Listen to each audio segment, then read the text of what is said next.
Hello दोस्तों, नमस्कार। तो कैसे हैं आप सब? क्या मैं ठीक से दिखाई और सुनाई दे रहा हूँ? हेलो यश, हेलो साद, हेलो प्रांजल। और कोई रह गया क्या? है, और यश भी। हेलो, दिख रहा हूँ ठीक से?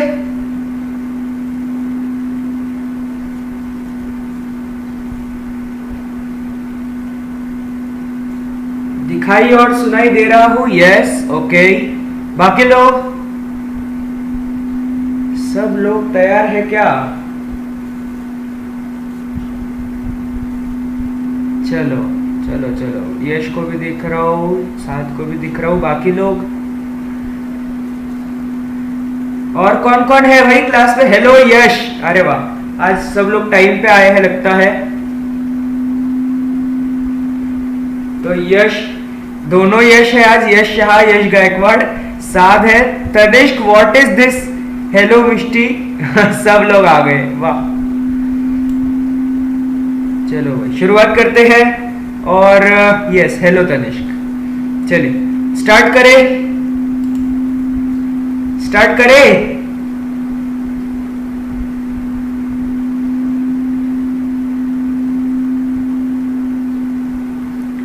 स्टार्ट करें क्या? आज तो काफी ठंडी है।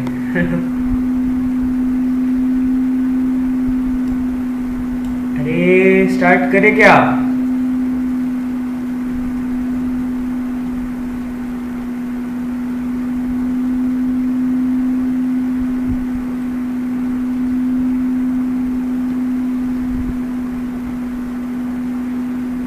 यस, चलिए तो शुरुआत करते हैं।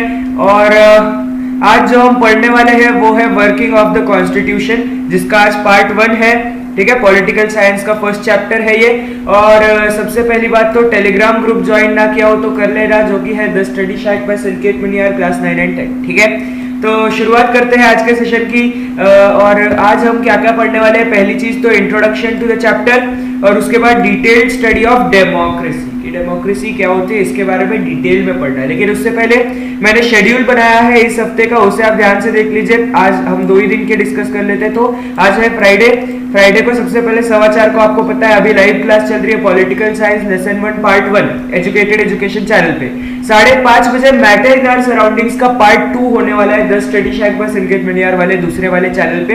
और ये बहुत इंपॉर्टेंट है। आप जो ऐसा सोचेगा कि मेरे बोर्ड का नहीं इसलिए देखना जरूरी नहीं है, वो बचताने वाला है आगे जाके।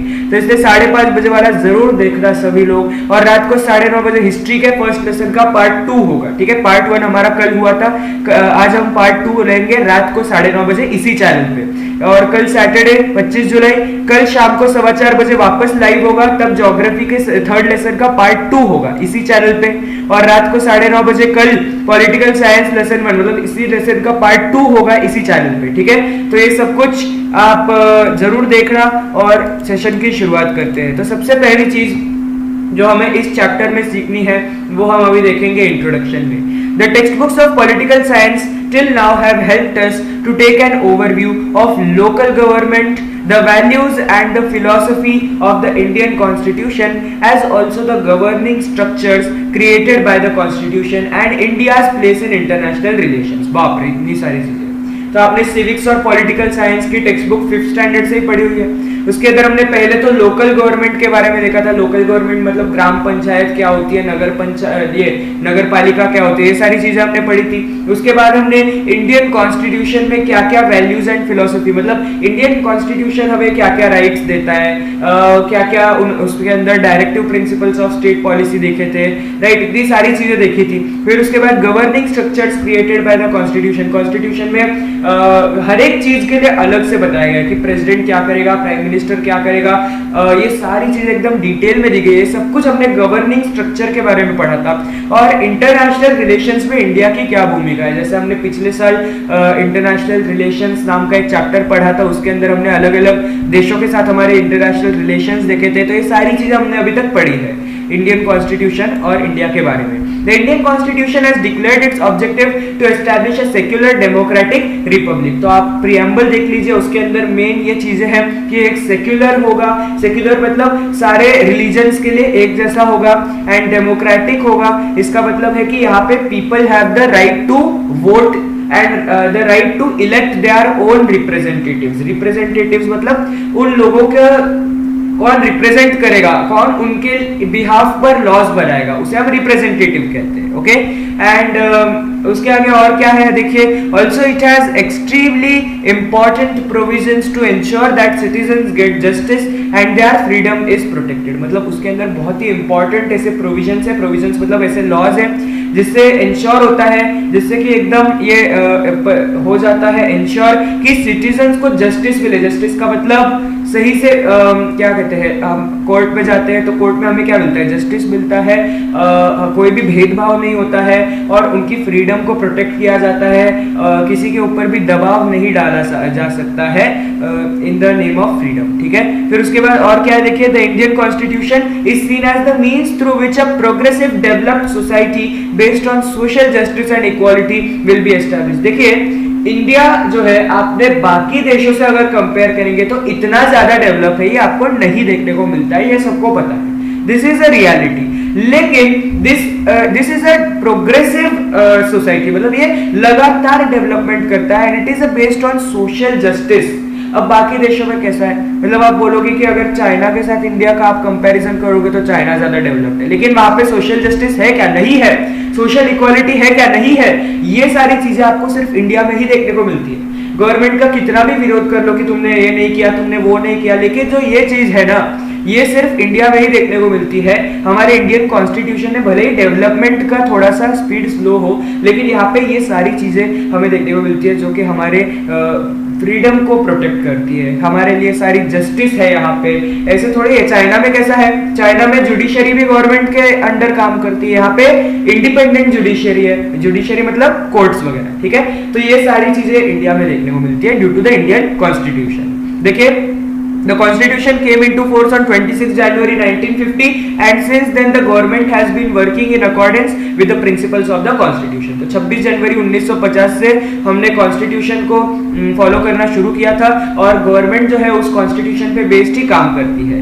In this chapter we will take a brief overview of the wide ranging nature of Indian democracy, important changes that have taken place in its political process and steps that have been taken to establish social justice and equality. अब देखिए इसके अंदर हम क्या क्या पढ़ने वाले आज के चैप्टर में। आज तक हमें लगता था कि इंडियन डेमोक्रेसी मतलब हमारा इंडियन कॉन्स्टिट्यूशन बोलता है कि सोशल जस्टिस होगी, क्या होगा, no discrimination of this gender, place वगैरह एक्सेट्रा एक्सेट्रा, ये सारी चीजें हमने रट ली। लेकिन अब रटना नहीं है, अब इसका सही मायनों में क्या मतलब है ये समझना है। देखिए आपकी टेक्स्ट बुक जो है 10th स्टैंडर्ड की, इसमें कोई भी चीज ऐसी नहीं है जो आपको रटनी पड़े।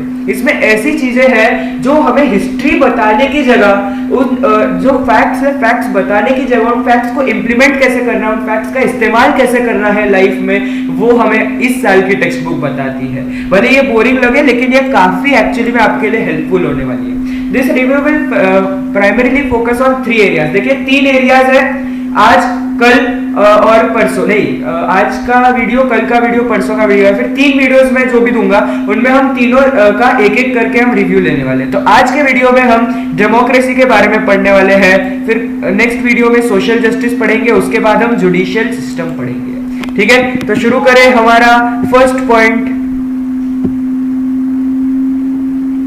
कोई भी डाउट आ रहा हो तो अभी के अभी पूछ लेना, कोई मीनिंग ना समझ में आए तो अभी के अभी पूछ लेना, और लाइक ना दबाया हो तो कर देना। ठीक है, समझ में आया? अरे 3 ही लोग देख रहे क्या?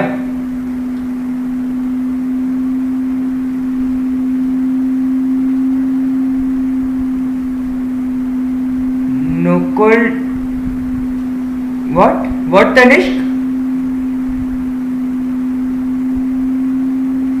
नो डाउट, अच्छा नो डाउट्स, ओके चलिए तो आगे बढ़ते हैं। अरे 3 ही लोग देख रहे हैं क्या?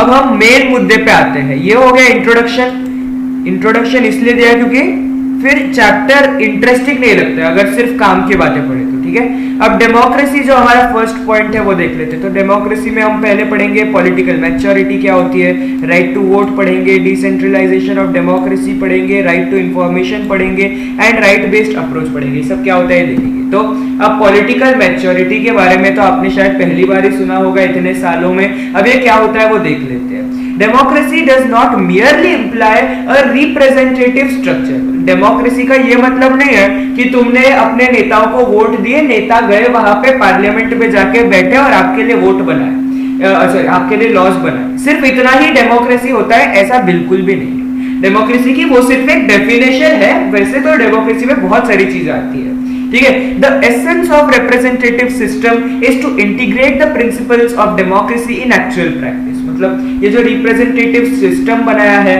ये एक्चुअली में डेमोक्रेसी नहीं है, ये क्या है, ये इसका सिग्निफिकेंट फीचर है। एसेंस मतलब एक सिग्निफिकेंट फीचर, एक बहुत ही इंपॉर्टेंट सा फीचर है डेमोक्रेसी का, कि वो क्या करेगा, जो रिप्रेजेंटेटिव सिस्टम है, मतलब जो हम नेताओं को इलेक्ट करके भेजते हैं, वो नेता क्या करेंगे, they will integrate the principles of democracy. मतलब डेमोक्रेसी के जो प्रिंसिपल्स है, जो इंडियन कॉन्स्टिट्यूशन से जो हमें सीख मिलती है, ये सारी चीजों को इंटीग्रेट कर रहा है, ये सारी चीजों को एक साथ करके फिर उन पे बेस्ड लॉज बनाना, उनसे बेस्ड एक्चुअली में लॉ बनाना, ये होता है रिप्रेजेंटेटिव स्ट्रक्चर, ठीक है।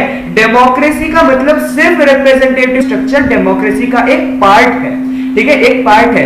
Once this is done, democracy becomes an integral part of the political life of the society. मतलब एक बार ये अगर रिप्रेजेंटेटिव सिस्टम ये काम अच्छे से करता है, तभी डेमोक्रेसी जो है वो अपनी पॉलिटिकल लाइफ का एक इंपॉर्टेंट हिस्सा बन जाता है। इसका क्या मतलब हुआ कि सोसाइटी के अंदर जो भी हम रूल्स वगैरह बनाते हैं, वो रूल्स बनाने के लिए हमारा जो रिप्रेजेंटेटिव सिस्टम है, मतलब जो हमारे नेता है, वो सही से होने चाहिए। मतलब हम डेमोक्रेसी का एक पार्ट कह सकते हैं, लेकिन डेमोक्रेसी का एक दूसरा भी पार्ट है, और वो क्या है वो हम देखेंगे। Accordingly the Indian people have direct representation in the parliament, state legislature and local government. मतलब ये जो हमने रिप्रेजेंटेटिव्स को इलेक्ट किया, ठीक है, जो नेताओं को हमने इलेक्ट किया, तो हम अभी सारे 135 करोड़ भारतीय अपने अपने रूल्स कानून तो बना नहीं सकते, तो इसलिए वो कुछ रिप्रेजेंटेटिव्स को हम इलेक्ट करते हैं to get a direct representation in the parliament. देखिए पार्लियामेंट मतलब जो सेंट्रल गवर्नमेंट की होती है, स्टेट लेजिस्लेचर जो स्टेट में होती है,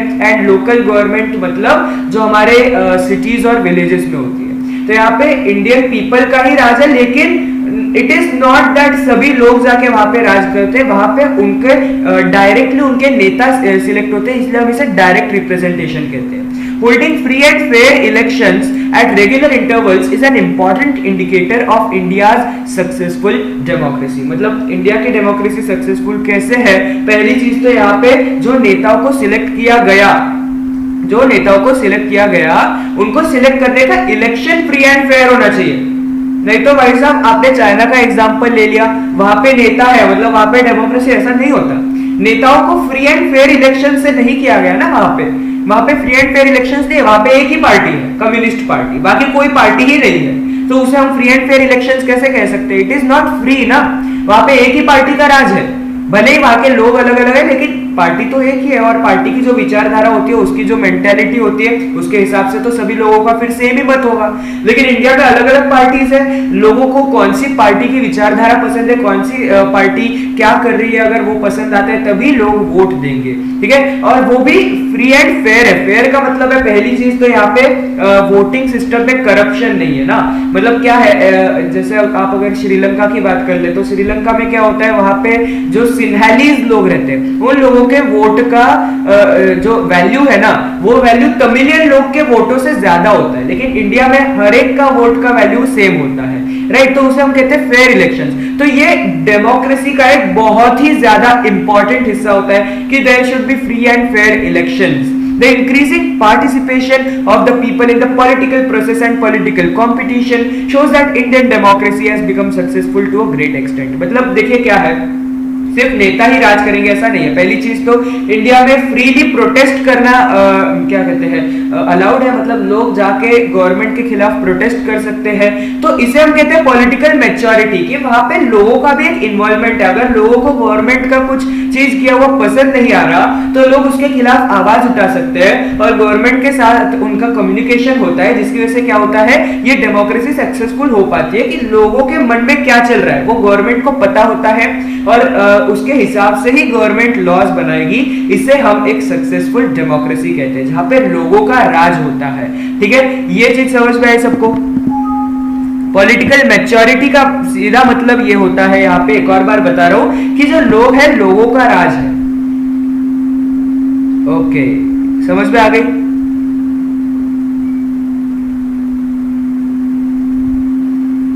लोगों का भी इसके अंदर कुछ यस हाँ ओके समझ में आ गया लोगों का भी इसके अंदर कुछ एक पॉलिटिकल प्रोसेस में लोगों का एक पार्टिसिपेशन होता है, ये मुझे बताना था। ठीक है, चलिए तो आगे बढ़ते हैं। नेक्स्ट पॉइंट देखते हैं जो कि है राइट टू वोट। ठीक है, अब राइट टू वोट पे क्या क्या आता है देखिए। पहली चीज तो देखिए, the Indian constitution had made the provision of right to vote for adults. अब देखिए हर एक व्यक्ति को तो वोट करने का हक देना तो सही नहीं होगा, क्योंकि छोटे बच्चों को आप राइट टू वोट देंगे तो क्या होगा आपको भी पता है। जिनके अंदर मैच्योरिटी ही नहीं है वोट करने की, जिनको पता ही नहीं है क्या करना है, वो वोट कैसे कर सकते हैं। इसलिए it is right to vote for the adults, जो कि जिनके पास एक मैच्योरिटी है, जिनको पता है क्या करना है, उनके लिए ये राइट टू वोट है, इंडियन कॉन्स्टिट्यूशन ने जो दिया है। In the pre-independence period, several provisions existed which restricted the right to vote। मतलब इंडिपेंडेंस के पहले क्या था, जो वोटिंग थी, वोटिंग का प्रोसेस था, उसके अंदर बहुत सारे ऐसे प्रोविजंस बनाए गए थे, बहुत सारे ऐसे लॉज थे जिसकी वजह से सब लोगों को इक्वल राइट नहीं मिलता था। ठीक है, फॉर एग्जाम्पल ले लेते हैं। फॉर एग्जाम्पल पहले जो अनटचेबल्स थे, जो दलित लोग थे, उनको वोट करने का हक नहीं मिलता था। बाकी लोगों को, जो बाकी कास्ट के लोग थे, उनको मिलता था। या फिर एक और एग्जाम्पल ले तो जो विमेन थी, जो महिलाएं थी, उनको वोट करने का हक नहीं था। तो ये क्या है, यहाँ पे ऐसे कैसे कर सकते हैं ना, इसलिए अभी जो है ना, ऑल सच प्रोविजंस वर कैंसल्ड आफ्टर इंडिपेंडेंस। इंडिपेंडेंस के बाद सारे ऐसे जो भी प्रोविजंस थे वो सबको हटा दिया गया। And the Indian constitution guaranteed adult suffrage by giving the right to vote equally to both men and women above the age of 21 years। अब एडल्ट सफरेज का मतलब क्या होता है कि जो भी व्यक्ति इंडिया में एक एडल्ट है, मतलब 21 साल के ऊपर का एक बंदा है, तो उसको वोट करने का हक मिलेगा। ठीक है, चाहे वो आदमी हो, चाहे वो औरत हो, चाहे वो कोई भी जेंडर का हो, ठीक है, उसको वोट करने का मौका मिलेगा। बस उसके पास एक एडल्ट सफरेज होना चाहिए, मतलब वो 21 ईयर्स के ऊपर का होना चाहिए। The voting age was later reduced from 21 to 18 which gave opportunity to political participation to the young generation in India। मतलब अब 21 साल के ऊपर वाले लोगों को हम बहुत यंग है ऐसा तो कह नहीं सकते, लेकिन अब 18 साल तक भी लोगों के अंदर मैच्योरिटी तो आ ही जाती है कि हमें क्या करना है, राइट। इवन कुछ लोगों को उसके पहले भी 15-16 साल की उम्र में भी उतना ज्ञान तो आ ही जाता है दिमाग में कि कौन सी पार्टी सही है, कौन सी नहीं है, उतना एक हमारा ओवरव्यू बन जाता है। और उसके हिसाब से उन्होंने क्या किया, 21 साल से घटाकर 18 साल कर दी गई वोटिंग एज, जिससे कि क्या हुआ, जो यंग जनरेशन है उनकी पॉलिटिकल पार्टिसिपेशन और भी बढ़ गई। ठीक है, और उसकी वजह से क्या हुआ, such provisions have made India the largest democracy in the world. अब सीधी सी बात है कि तुम वोटिंग एज को कम करोगे, इसका मतलब और भी ज्यादा लोग वोटिंग की प्रक्रिया में भाग ले रहे हैं, और इसकी वजह से ज्यादा लोग आने की वजह से India has become the largest democracy in the world, क्योंकि बहुत सारे वोटर्स हैं। आज की अगर बात करें 2020 की, या फिर मैं 2019 का एक्चुअली मैं आंकड़ा बता रहा हूँ, जो 2019 में इलेक्शंस हुए थे for the prime minister and the central government, तो तब इंडिया में 90 करोड़ से भी ज्यादा एलिजिबल वोटर्स थे। 90 crore, can you believe it, out of 135 crore 90 crore eligible voters थे इंडिया में जो वोट डाल सकते थे। इतनी बड़ी तादाद में दुनिया में कहीं भी वोटर्स नहीं है, चाइना को छोड़ के, लेकिन चाइना में तो कुछ डेमोक्रेसी नहीं है, इसलिए हम उसे नहीं मानते। ठीक है, बाकी सारे देशों में 90 करोड़ जितने तो है ही नहीं। ठीक है, so this is called the right to vote. और इंडिया में कैसे कैसे चीजें हुई वो इसमें हमें पता चलता है। India has the largest number of voters compare to any other democratic nation. India में कोई भी डेमोक्रेटिक नेशन से आप कंपैरिजन कर लो तो लार्जेस्ट नंबर ऑफ वोटर्स है। This change is not only quantitative but also qualitative as new political parties are emerging with the active support of young voters. अब भाई इन्होंने कह दिया क्वांटिटेटिव नहीं है क्वालिटेटिव है, इसका क्या मतलब हुआ? क्वांटिटेटिव मतलब जिसमें क्वांटिटी है, मतलब ऐसा नहीं कि तुमने वोटर्स की तादाद बढ़ा दी इसलिए ये बहुत बड़ा काम हो गया, सिर्फ ऐसा ही नहीं है, ये क्वालिटेटिव चेंज भी है, मतलब इसके अंदर से कुछ नई क्वालिटीज भी आती है। जैसे कि आजकल जो नई पॉलिटिकल पार्टीज बनती है उनके पास यंग वोटर्स का काफी एक्टिव सपोर्ट होता है। जैसे फॉर एग्जांपल अगर आप दिल्ली में जो आम आदमी पार्टी जो है जिन्होंने सरकार अभी बनाई है उनकी बात करें तो आम आदमी पार्टी को मेनली यंग वोटर्स का एक्टिव सपोर्ट है था पहले, मतलब जब शुरुआत में वो बनी थी, अभी तो सभी का है लेकिन पहले उनको यंग वोटर्स का बहुत ज्यादा एक्टिव सपोर्ट था। ठीक है, जो ये एडल्ट सफरेज का उन्होंने एज कम किया उसकी वजह से आम आदमी पार्टी को भी एक मौका मिला अपनी सरकार बनाने का, नहीं तो पहले तो बीजेपी कांग्रेस ऐसे दो ही थी। ठीक है, तो इसलिए क्या होता है जैसे जैसे हम ऐसे वोटर की जो वोटिंग एज है वो कम करते हैं उसकी वजह से क्वालिटेटिव चेंज भी आता है क्योंकि नई पॉलिटिकल पार्टीज के पास यंग वोटर्स का एक एक्टिव सपोर्ट रहता है। ठीक है, and these parties represent various expectations of people and compete in the political sphere. तो ये जो नई नई पार्टीज बनती है जिनके पास यंग वोटर्स का सपोर्ट होता है, ये यंग वोटर्स की भी बातें पहुंचाती है कि एक्चुअली में एक यंग वोटर को क्या चाहिए। अब आपको पता है कि इंडिया में दुनिया के सबसे ज्यादा यंग पीपल रहते हैं, राइट, आपको ज्योग्राफी में ये पढ़ाया गया है, तो इसलिए यंग वोटर्स का participation in the political process बहुत ज्यादा इंपॉर्टेंट हो जाता है और इसलिए यहाँ पे ऐसा किया जाता है। ठीक है, तो अब आपको राइट टू वोट के बारे में समझ में आ गई चीजें, कोई डाउट आ रहे हो, कोई मीनिंग ना समझ में आ रहा हो तो पूछ लीजिएगा। लैग है, लैग है क्या? एक सेकेंड,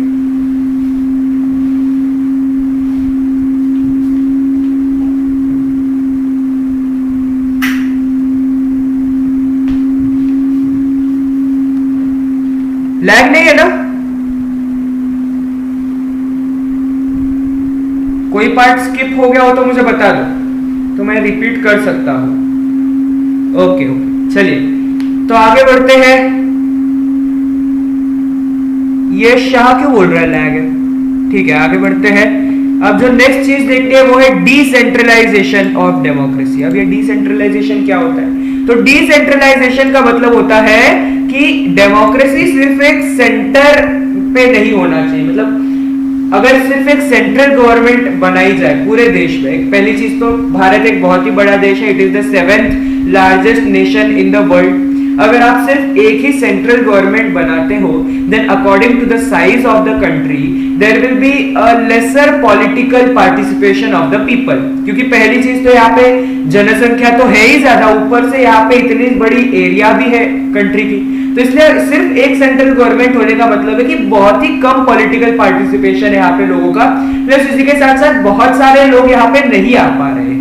ठीक है, और अलग अलग मतलब जो दुर्गम इलाके हैं, जो रिमोट एरियाज है, जैसे जो नॉर्थ ईस्ट इंडिया है वो तो काफी रिमोट एरिया है, वहां से तो बहुत ही कम लोग आते हैं पार्लियामेंट में, तो ऐसे जो एरियाज है, या फिर अगर आप साउथ इंडिया की बात कर लो, तमिलनाडु केरला की बात कर लो, तो उनका भी पार्टिसिपेशन सेंट्रल गवर्नमेंट में काफी कम है।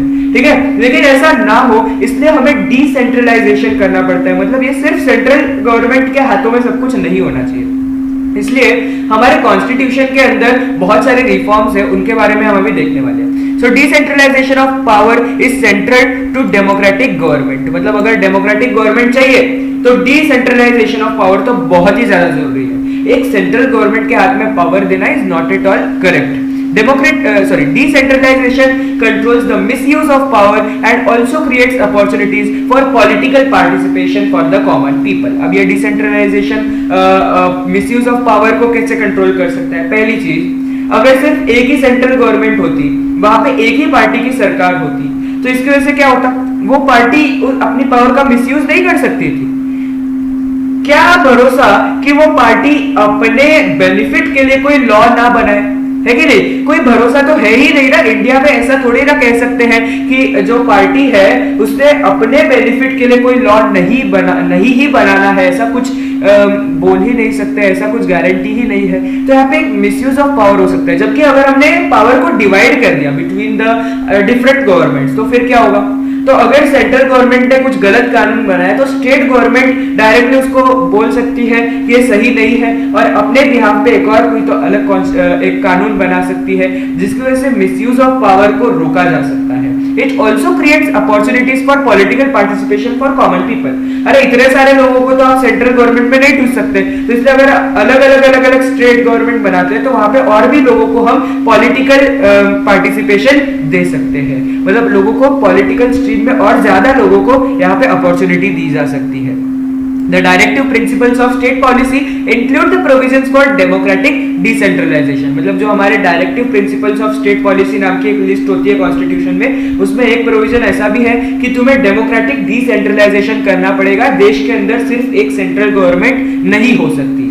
One such important provision is regarding empowering the local self-government and make genuine democratic governance a reality। इसका मतलब ये है कि उसके अंदर से एक प्रोविजन ये है कि तुम सिर्फ एक सेंट्रल गवर्नमेंट नहीं बनाओगे, सिर्फ सेंट्रल गवर्नमेंट और स्टेट गवर्नमेंट से भी काम नहीं चलेगा, तुम्हें लोकल गवर्नमेंट्स भी बनानी पड़ेंगी। Okay, local self governing bodies भी बनानी पड़ेंगी, जिसकी वजह से क्या होगा कि जो गांव के लोग हैं, अब देखिए एक सेंट्रल गवर्नमेंट हर एक स्टेट का ध्यान नहीं रख सकती, वैसे ही एक स्टेट गवर्नमेंट उस स्टेट की हर एक सिटी का ध्यान नहीं रख सकती।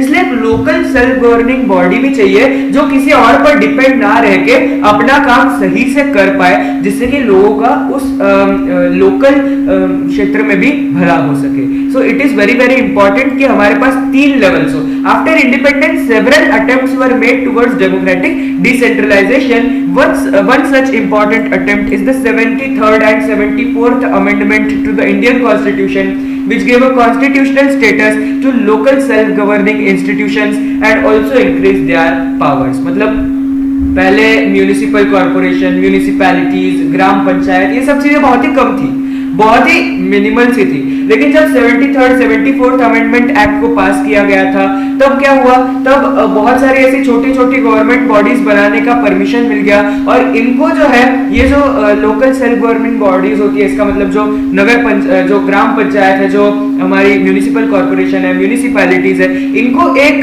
कॉन्स्टिट्यूशनल दर्जा मिल गया कि कॉन्स्टिट्यूशन भी इनको अब आइडेंटिफाई करता है कि हाँ इनके पास भी काफी सारी पावर्स है। ठीक है, so this is the main important thing in the decentralisation of the democracy. ये चीज समझ में आई? कुछ भी चीज रटनी नहीं है, ठीक है, कोई भी अगर डाउट हो तो पूछ लो। कॉन्ग्रेचुलेशन 12 लाइक्स, ओह बढ़िया, आज तो 12 लाइक्स हो गए। समझ में आई? ये वाला है ना, एक्चुअली ये टाइम अच्छा है, इस 4, 4:15, 4:30 इस टाइम पर लैग नहीं होता ज्यादा, सो मैं अभी ले रहा हूं। Okay okay okay, clear?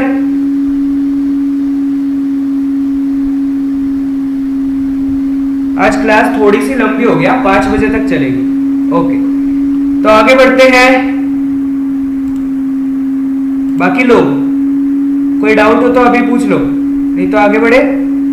Okay, तो हमारा जो नेक्स्ट पॉइंट है वो है राइट टू इंफॉर्मेशन। मतलब 2005 के साल में हमें एक ऐसा कानून पास किया गया था जिसे हम कहते हैं right to information act of 2005, जिसे हम सीधे सीधे आरटीआई एक्ट ऑफ 2005 भी कह सकते हैं। So the citizen empowerment is the essential condition of democracy. Democracy के लिए एक और इंपॉर्टेंट चीज है, वो है citizen empowerment.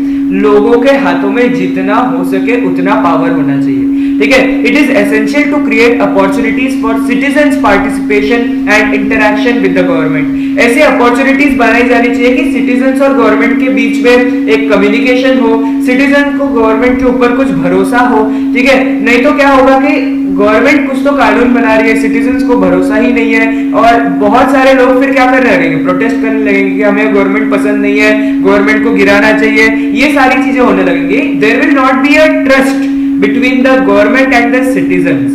Okay, so increased communication between citizens and government helps in strengthening democracy and in building a relationship of trust। यहाँ पे actually of trust भी है या of जो भी है, ठीक है, शायद of trust ही है यहाँ पे। तो देखिए क्या है यहाँ पे कि अगर गवर्नमेंट और सिटीजन्स के बीच में एक कम्युनिकेशन होता है, एक संवाद होता है, वो एक दूसरे को बताते रहते हैं सही क्या है गलत क्या है, मतलब डायरेक्टली नहीं बताएंगे, सिटीजन गवर्नमेंट को डायरेक्टली नहीं बताएंगे, लेकिन उनके रिप्रेजेंटेशन जो उनके रिप्रेजेंटेटिव्स है, जो नेता है, उनको सिटीजन बता सकते हैं और वो नेता गवर्नमेंट को बताएंगे कि नक्की क्या है।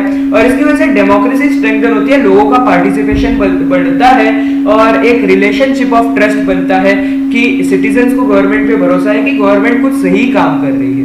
इसकी वजह से क्या हुआ, citizens have the right to know about the functioning of the government, government क्या चीजें कर रही है ये सब सिटीजन्स को पता होना चाहिए। The government of India give the right to information to the citizens of India to ensure transparency and accountability which are hallmarks of good governance. मतलब देखिए गवर्नमेंट ऑफ इंडिया ने क्या किया, लोगों को राइट टू इंफॉर्मेशन दिया, मतलब लोगों को अब सारी जानकारी होगी गवर्नमेंट क्या कर रही है। मतलब अगर आर्मी की बात करें, आर्मी की बात को छोड़ के, मतलब जो एकदम ही कॉन्फिडेंशियल एकदम ही सीक्रेट इंफॉर्मेशन रखनी होती है उसे हम छोड़े, तो बाकी सारी जो गवर्नमेंट की फंक्शनिंग होती है ये सब चीजें सिटीजन्स को पता होती है। टू एंश्योर ट्रांसपेरेंसी, मतलब अगर देखो गवर्नमेंट की जो फंक्शनिंग है उसके अंदर एक ट्रांसपेरेंसी होगी, लोगों को पता होगा कि गवर्नमेंट क्या कर रही है, तो क्या होगा, पहला फायदा होगा कि गवर्नमेंट सिटीजन्स को ट्रस्ट होगा ना कि गवर्नमेंट जो है वो अब करप्शन नहीं कर पाएगी, गवर्नमेंट के अंदर करप्शन कम हो जाएगा ट्रांसपेरेंसी बढ़ने से।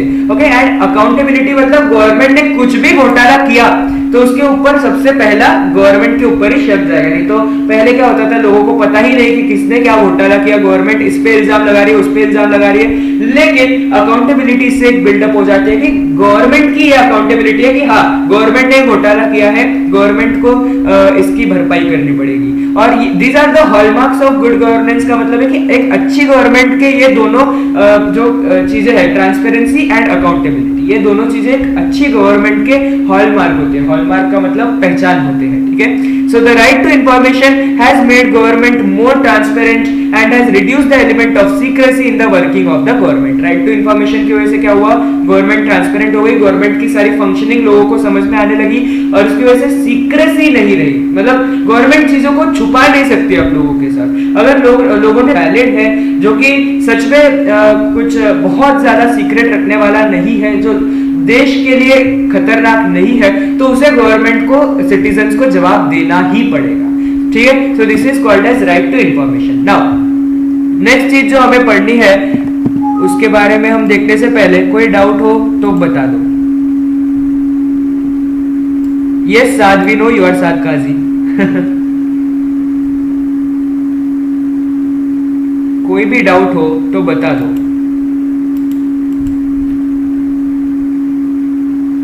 एक सेकेंड, साद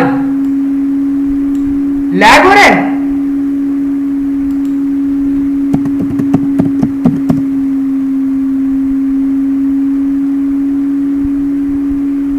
लैग हो रहा है क्या बाकी लोग?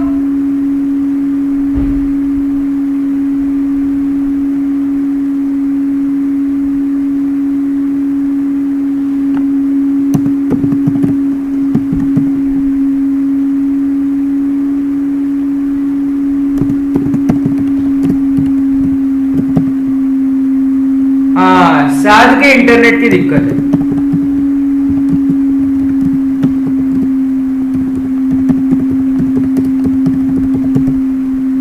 साद want the explanation once again. नहीं, नो इट्स नॉट लाइक। ठीक है ठीक है ठीक है। अच्छा एक काम करते हैं, साद के लिए मैं 2 मिनट में थोड़ा सा एक्सप्लेन कर देता हूं, ठीक है। सिर्फ थोड़ा सा एक्सप्लेन करूंगा। कौन सा एक्सप्लेनेशन चाहिए वैसे साद? मुझे सिर्फ मेन टॉपिक बता देना एक काम, और उसके बाद साद वांट्स एक्सप्लेनेशन। कौन सा टॉपिक चाहिए वो बता देना और उसके आगे का हम फिर बाद में देखते हैं, ठीक है। पहले तो हम चैप्टर को कंप्लीट कर लेते हैं, फिर जो रिपीट चाहिए वो एक बार रिपीट कर देंगे। So after the year 2000 the whole approach towards democratic reforms changed. मतलब क्या है, पहले क्या होता था, अच्छा पहले पढ़ लेते हैं। Democratic reforms are considered as rights of citizens. आज क्या है देखिए, पहले क्या होता था पता है क्या, गवर्नमेंट कहती थी कि हमने तुम्हारे लिए ये किया, हमने तुम्हारे लिए वो किया, हमने कॉन्स्टिट्यूशन में ये बदलाव किया, वो बदलाव किया, बहुत ही शान से कहते थे। ठीक है, कि वो क्या समझते थे कि जो सिटीजन्स है वो तो ऐश कर रहे हैं, जो हम चीजें कर रहे हैं ना उनके लिए, और उसके हिसाब से वो बोलते थे कि सिटीजन्स हमने तुम्हारे लिए ये किया है, हमें वोट दो। ठीक है, लेकिन 2000 ये साल के बाद इसकी पूरी डेफिनेशन ही बदल गई। अब डेमोक्रेटिक रिफॉर्म्स मतलब जो चेंजेस लाते थे, रिफॉर्म्स मतलब चेंजेस, तो जो वो लोग चेंजेस लाते थे उनको अब ऐसा नहीं कहा जाता था कि हमने तुम्हारे लिए ये किया है। अब सिटीजन्स कहने लगे कि ये चेंज तुमने क्या हमारे ऊपर करके कोई उपकार नहीं किया है, ये हमारे राइट्स है, हम डेमोक्रेसी में रहते हैं, इसका मतलब हमारा ये राइट है, तो हमारे ऊपर तुमने कोई उपकार नहीं किया है, now it is our right. Accordingly, citizens in India. Oh, what was that? एक सेकेंड.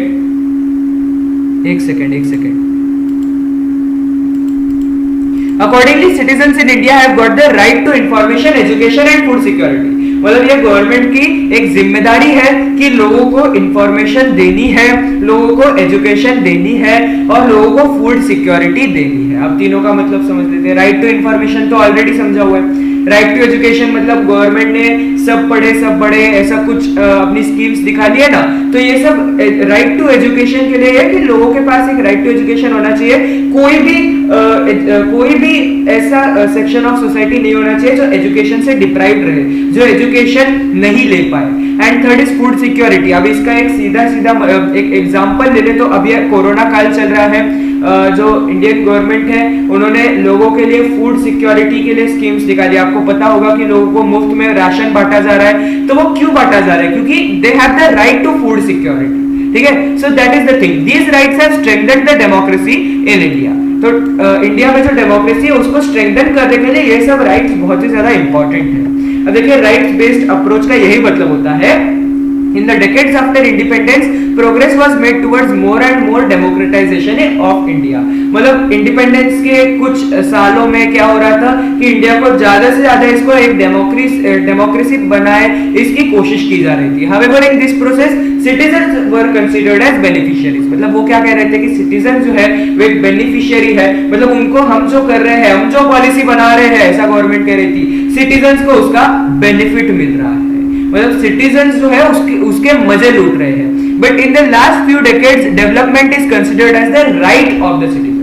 पिछले कुछ सालों में जो डेवलपमेंट हो रही है अब वो सिटीजन्स की एक राइट है, सिटीजन्स इसमें बेनिफिशियरी नहीं है, गवर्नमेंट उनके ऊपर एक उपकार नहीं कर रही। This is called as right based approach. ठीक है, तो ये हो गया हमारा चैप्टर खत्म। अब आपको कौन सा एक्सप्लेनेशन चाहिए मुझे बताओ, मैं शॉर्ट में कर देता हूं, जो भी आपको चाहिए वो बता देना मुझे। राइट टू इन्फो का, ठीक है, एक सेकेंड रुकना। राइट टू इन्फो का मैं एक शॉर्ट में एक्सप्लेनेशन कर देता हूं। तो राइट टू इन्फॉर्मेशन क्या होती है कि अब सिटीजन्स जो है उन सिटीजन्स को एकदम अच्छे से सारी इंफॉर्मेशन गवर्नमेंट को देनी पड़ती है, कुछ इंफॉर्मेशन छोड़ के, मतलब जैसे कि अगर आप आर्मी की इंफॉर्मेशन कहें वो छोड़ के बाकी सारी इंफॉर्मेशन तो सिटीजन्स को गवर्नमेंट को देना बहुत ही ज्यादा इंपॉर्टेंट होता है, क्योंकि इससे क्या आती है, ट्रांसपेरेंसी आती है। मतलब जो गवर्नमेंट है वो कैसे फंक्शनिंग कर रही है, उसके अंदर करप्शन तो नहीं है, या फिर गवर्नमेंट अपने फायदे के लिए तो कुछ नहीं कर रही ना, ये सिटीजन्स को पता होने के लिए ये राइट टू इंफॉर्मेशन जरूरी होता है, जिससे कि सिटीजन्स और गवर्नमेंट के बीच में एक फेथ हो, एक ट्रस्ट का एक रिलेशनशिप हो, जिससे कि लोगों को ऐसा डर ना रहे कि गवर्नमेंट अपनी पावर का मिसयूज कर रही है and it is not good for the country. This is called as right to information. And right to information जो होता है इससे क्या आती है, पहली चीज ट्रांसपेरेंसी आती है, मतलब जो गवर्नमेंट है उसके काम करने के तरीके में सब लोगों को समझ में आता है कि गवर्नमेंट क्या कर रही है, और अकाउंटेबिलिटी आती है। इसका मतलब अगर गवर्नमेंट ने कुछ भी घोटाला किया तो लोगों को सब ठीक से समझ में आ जाएगा। And these are the hallmarks of good governance. का मतलब एक अच्छी गवर्नमेंट के ये पहचान होती है कि ट्रांसपेरेंसी और अकाउंटेबिलिटी उसके अंदर हो। This was the summary and I hope you understood. तो दोस्तों आज के सेशन में जो जो हमने पढ़ा वो समझ में आया क्या?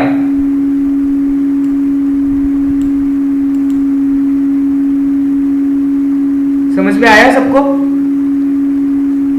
कोई डाउट हो तो अभी के अभी पूछ लो। जो लोग लाइव नहीं देख रहे वो कमेंट सेक्शन में पूछ लेना। और मेरा दूसरा channel the study shack by Sanket Maniyar आज 5:30 बजे, ठीक है, यहाँ पे प्रीमियर होने वाला है। जो नहीं देखेगा वो पछताएगा। अभी ना देखो लेकिन रिपीट तो देख ही लेना, ठीक है। भले ही तुम सीबीएसई में रहो लेकिन देख लो। एंड लाइक ना किया हो तो कर देना। आज तो सच में 12 लाइक हो गए, मजा आ गया। जा क्या, यस चलिए, और अपने दोस्तों के साथ शेयर करना। वाह, आज तो हमारे कितने सब्सक्राइबर हो गए भाई, कितने हो गए, कितने हो गए सब्सक्राइबर्स? मैं चेक कर लेता हूँ, रुको। ओह 173। अरे बढ़ाओ ना, आज तो 2 ही बढ़े, आज सुबह से 2 ही सब्सक्राइबर बढ़े, थोड़ा सा बढ़ाओ। So thank you so much. हाँ, आज रात को 9:30 बजे, यस स्टे होम स्टे से। बाप रे, क्या रफ्तार पकड़ी है कोरोना ने, 50,000 केस एक दिन में बढ़ रहे, मतलब क्या बोल देगा, है कि नहीं? यस 170, अरे हाँ ठीक है, बढ़ गए। तो दोस्तों आई होप आप लोग सब्सक्राइबर्स को थोड़ा सा बढ़ाएंगे। आज रात को 9:30 बजे मिलेंगे, और आज रात को 9:30 बजे है हिस्ट्री का लेसन 1 का second part, right? First part ना देखा हो तो देख लेना, और 9:30 बजे को ज्वाइन करना। और यार सब लोग घर पे रहो, कोरोना से सुरक्षित रहो, क्योंकि बहुत ज्यादा बढ़ रहा है। 50,000 केस मतलब बहुत ज्यादा हो गए यार, सच में 12,80,000 केस हो गए कुछ। This is not good. So bye bye Harshvardhan, bye, directly bye. Lockdown में मजा, हाँ मजा तो आ रहा है घर पे बैठ के, लेकिन बाहर बिल्कुल मत निकलना, बहुत ही ज्यादा खराब हालत है। So bye bye everyone, take care and stay home, stay safe, bye bye.